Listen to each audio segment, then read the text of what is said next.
Tensioni mes Berlinit dhe Washingtonit është rritur pasi kancelari i sapo zgjedhur i Gjermanisë, Friedrich Merz, paralajmëroi qartë SBA të përmbahet nga përfshirja në skenën politike gjermane. Reagimi i tij vjen pas një valje mbështetje që figura të rëndësishme amerikane, përfshirë Elon Musk dhe zëvendës presidentin J.D. Vance, kanë shprehur ndaj partisë së ekstremit të djathtë AfD, e cila doli i fortë së dytë në zgjedhjet e fundit.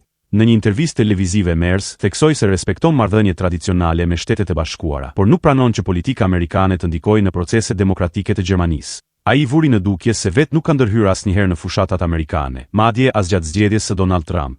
Zërat kritik në Shtetet e Bashkuara, përfshirë deklaratat e senatorit Marco Rubio që i quajti ndalimin e AfD, një akt tiranik, janë cilësuar si të papranueshme nga autoritetet gjermane. Ndërkohë Berlini zyrtar ka theksuar se vendimi për të kategorizuar AfD si parti ekstremiste është rezultati i një hetimi të pavarur dhe ka për qëllim mbrojtjen e rendit demokratik. Historia na ka mësuar rrezikun që paraqet ekstremizmi i djathtë dhe veprimet tona janë në përputhje me Kushtetutën, deklaroi Ministria e Jashtme e Gjermanisë. Përplasja e fundit duket se do të testojë marrëdhëniet mes dy aleatëve tradicional në një kohë kur politika e brendshme europiane po bëhet gjithnjë më e ndjeshme ndaj ndikimeve të jashtme.